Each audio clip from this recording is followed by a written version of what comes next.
Let's get started. For the introduction, the projectile motion is the motion of an object thrown or projected into the air, subject to only the acceleration of gravity, and this is called projectile. And its path is called its trajectory. Projectile motion can be easily analyzed and determined by using physics. There's several formulas can be used to calculate all of the factors involved in the type of motion with great precision.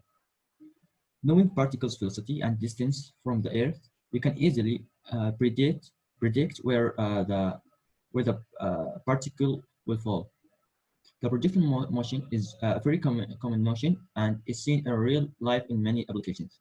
For instance, in sports like basketballs and tennis, and also for like the American football, and also for football, as well as the jumping long distance on motorcycle.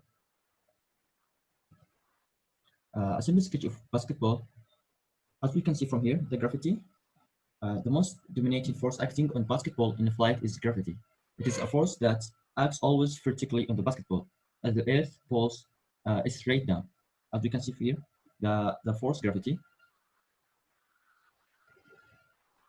And also there is the one's called the drag force. The drag force is also called air resistance or friction. And this force acts on the basketball when it moves through the air. As the ball pushes through the air molecules, it opposes the basketball's movement. As you can see here, the drag force depends on the density of the air. As you can see here, this is the air, and this is the drag force. Move on to another simple sketch of basketball. It's called the Magnus force, and this is interesting for us to discuss. The Magnus force is caused by the translational velocity and the spin of the ball. It is the force responsible for basketball to curve and for a football player to be able to curve corner kicks. As we said earlier, like the football, if the ball was like in the corner and they try to shoot it, yeah, they curve it, so it can be easily get scored. As you can see, yeah, there's an example here. As we see here, this is the higher pressure and lower pressure and Magnus force. And the buoyant force, and this is force that explains the floating of boats and ice cubes. It doesn't matter if the ball is moving or not. It is caused by the pressure difference, like however small, at the top and bottom of the ball. As we can see here, the four forces that act on basketball in flight are shown in black, the translation velocity and the spin.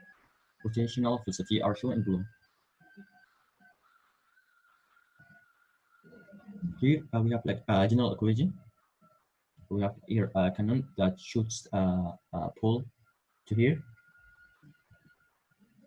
So this is the equation that's used in this calculation. We have like theoretical calculations. D equals to Vt plus half AT squared, and for Vf minus V equals AT. And the initial velocity and the initial vertical velocity is Vy equals V multiplied by sine theta. And for V, its initial velocity, the muzzle velocity. And for Bx, the horizontal velocity component, and for Vy, the vertical velocity component, as well as as well as x is horizontal position, and for y vertical position, and also for the h, as you can see from this example, h is the maximum height, and this is the angular velocity. As you can see, the x directions and y directions, as well as the here, as well as the g is the the gravity, which equals to 9.8, and for the m is mass. As we see here, this video displays projectile motion in basketball, and basketball here one of the famous examples in real life applications for the projectile motion. As the video shows, there is a player throwing the basketball brilliantly and scoring a basket, as you can see here.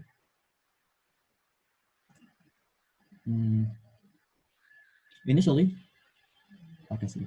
Okay, initially the player applied the force at an angle, and that force propels the ball, and after that, the ball follows parabolic path after falling through the basket, and of course, the ball will bounce up and down till it comes to rest. So the initial force applied by the player shown by the,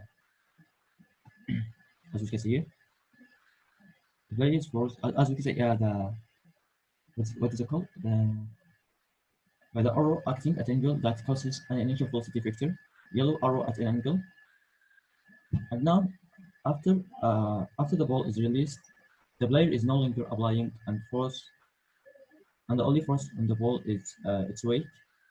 And we use the Newton method, F equals mg. On the ball, its weight towards the center of the Earth, and that is x equals to mg, and that means the only acceleration on that ball in the flight is g.